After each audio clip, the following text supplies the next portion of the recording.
वैष्णो देवी की 3 पिंडियों का क्या रहस्य है? माता की 3 पिंडियों में से वैष्णो देवी कौन है?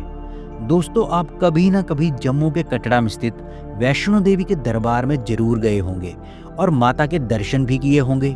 लेकिन माता के दर्शन करने के बाद भी ज्यादातर लोगों के मन में ये दुविधा रहती है कि हमने पिंडियों के दर्शन तो कर लिए, माता रानी को अपनी मनोकामना भी बता दी, लेकिन वैष्णो देवी कहाँ पर विराजमान है?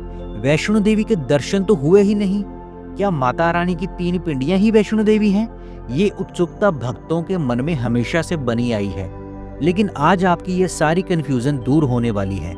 आज आपको पता चलेगा कि माता की 3 पिंडियों में से माता वैष्णो देवी कहाँ पर विराजमान है और आपको उनके दर्शन कैसे करने हैं।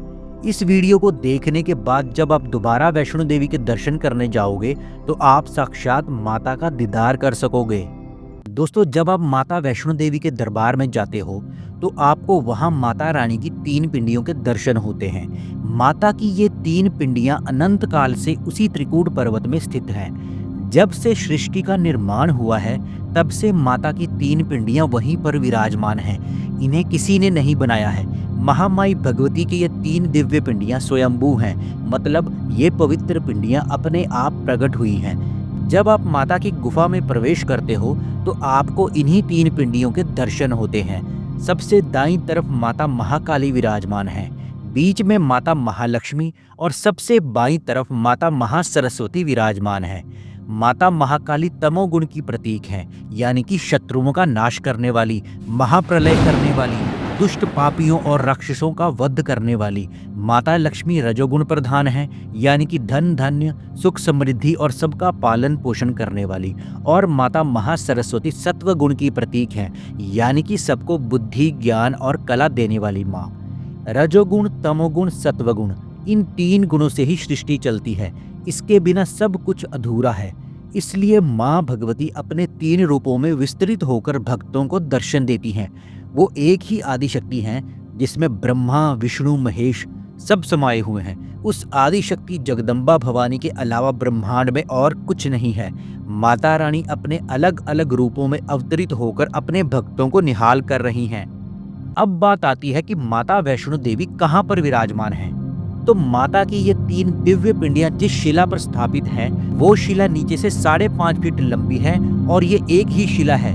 ऊपर आकर उस शिला के 3 मुख बन गए हैं, जिनके आपको 3 पिंडियों के रूप में दर्शन होते हैं। यानी कि एक ही शिला ऊपर आकर 3 भागों में विभाजित हुई है। इन 3 पिंडियों में सबसे बीच वाली पिंडी में माता वैष्णो देवी विराजमान है, यानी कि माता महालक्ष्मी ही माता वैष्णो देवी हैं। माता वैष्णो देवी वहां अदृश्य रूप में विराजमान होकर अपने भक्तों को दर्शन दे रही हैं। अब जब अगली बार आप माता वैष्णो देवी के दरबार में जाओगे तब आपको ये कन्फ्यूजन नहीं रहेगी कि माता वैष्णो देवी कहाँ पर विराजमान है। माता वैष्णो आज भी वहीं पर विराजमान होकर भगवान विष्णु के कल्कि अवतार की प्रतीक्षा कर रही हैं। त्रेता युग में भगवान विष्णु के अंश से दक्षिण भारत में पंडित रत्नाकर के घर एक दिव्य कन्या का जन्म हुआ, जिसका नाम त्रिकुटा था। बचपन से ही देवी त्रिकुटा भगवान विष्णु को अपना इष्ट मानकर उनकी पूजा करने लगी। 9 वर्ष की उम्र में जब देवी त्रिकुटा को ये पता चला कि भगवान विष्णु ने राम के रूप में अवतार लिया है, तब देवी त्रिकुटा ने राम को पति रूप में पाने के लिए तपस्या शुरू कर दी। सीता हरण के बाद जब भगवान राम माता सीता को ढूंढते हुए रामेश्वरम तट पर पहुंचे, तब भगवान राम और त्रिकुटा की पहली मुलाकात हुई। देवी त्रिकुटा ने भगवान राम को अपने पति रूप में प्राप्त करने की इच्छा प्रकट की। देवी त्रिकुटा की ये इच्छा सुनकर भगवान राम ने देवी त्रिकुटा से कहा कि मैंने इस अवतार में एक ही पत्नी व्रत रहने का वचन लिया है। मेरा विवाह सीता से हो चुका है, इसलिए मैं इस जन्म में आपसे विवाह नहीं कर सकता हूँ। देवी त्रिकुटा ने जब बहुत विनती की तब भगवान श्री राम ने उनसे कहा, ठीक है, मैं आपसे विवाह कर लूँगा, लेकिन आपको उसके लिए परीक्षा देनी होगी। लंका से लौटते समय जब मैं आपके पास भेष बदल कर आऊँगा और उस भेष में अगर आपने मेरे वास्तविक स्वरूप को पहचान लिया तो मैं आपसे विवाह जरूर कर लूँगा। फिर जब लंका से लौटते समय भगवान राम जब देवी त्रिकुटा के पास आए तो देवी त्रिकुटा उन्हें पहचान ही नहीं पाई और फिर भगवान राम ने उनसे विवाह नहीं किया।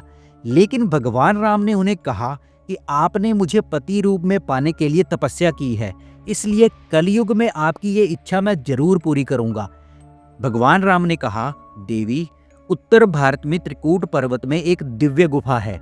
उस गुफा में तीनों महाशक्तियां, महासरस्वती, महालक्ष्मी और महाकाली पिंडी रूप में विराजमान हैं। आप उसी गुफा में जाकर विराजमान होकर मेरी प्रतीक्षा कीजिए। कलयुग में जब मेरा कल्कि अवतार होगा, तब मैं आकर आपसे विवाह करूंगा। तब तक महावीर हनुमान उस गुफा में आपकी सेवा में रहेंगे और धर्म की रक्षा में आपकी सहायता करेंगे। आप कलयुग के अंत तक मेरी प्रतीक्षा कीजिए और अपने भक्तों की मनोकामना पूरी कीजिए। आज भी माता वैष्णो उनकी प्रतीक्षा कर रही हैं और अपने दरबार में आने वाले भक्तों के दुख दूर कर उनकी झोली भर रही हैं। दोस्तों, एक बात आपको हमेशा याद रखनी चाहिए कि जब आप माता वैष्णो देवी के दर्शन के लिए अपने घर से निकलते हैं तो माता रानी आपकी मनोकामना तभी पूरी कर देती हैं जब आप घर से निकलते हो, क्योंकि माता के बुलावे के बिना उनके दरबार में कोई पहुंच ही नहीं सकता। जब वो किसी पर कृपा करती हैं, उन्हें आदेश देती हैं, तभी भक्तजन माता के दरबार में आ पाते हैं। नहीं तो कई लोग तो ऐसे हैं जो पता नहीं कितनी ही बार दरबार में जाने का प्लान बनाते हैं, लेकिन किसी ना किसी कारणवश माता के दरबार में पहुंच ही नहीं पाते, क्योंकि उन्हें माता को बुलावा आया ही नहीं होता। जब इस आदि शक्ति जगदम्बा भवानी की इच्छा होती है, तभी कोई भक्त उनके दरबार तक पहुंच सकता है, और जब माँ आपको बुलाती है तब समझ लीजिए आपके दुख दूर होने वाले हैं। जब आप माता वैष्णो देवी की गुफा में जाते हैं तो आपको पानी के बहने की आवाज आती है। कहते हैं कि वो साधारण जल नहीं, साक्षात गंगा माता हैं, जो आदि शक्ति जगदम्बा भवानी की पिंडी की परिक्रमा करके ही बाहर निकलती हैं। उसी जल को बाहर आकर भक्तजन चरणामृत के रूप में ग्रहण करते हैं। अब जब अगली बार उस जल को आप पिएंगे तो उसे साधारण जल मत समझिएगा, वो अमृत से भी बढ़कर है। आपके शरीर में अगर कोई भी बीमारी है, अगर आपकी संतान नहीं है या फिर कोई भी शारीरिक कष्ट है, तो इस जल को जरूर पीजिए, माता रानी जरूर कृपा करेंगी। जयकारा माता वैष्णो देवी जी का, बोल सच्चे दरबार की जय। दोस्तों, वीडियो अच्छा लगा हो तो कमेंट में जय माता दी जरूर लिखिएगा और इस वीडियो को ज़्यादा से ज़्यादा लोगों के साथ शेयर कीजिएगा। आपको माता रानी जरूर आशीर्वाद देंगी। ऐसी ही और दिलचस्प वीडियोस देखने के लिए हमारे चैनल को जरूर सब्सक्राइब कीजिए। मिलते हैं नेक्स्ट वीडियो में। धन्यवाद।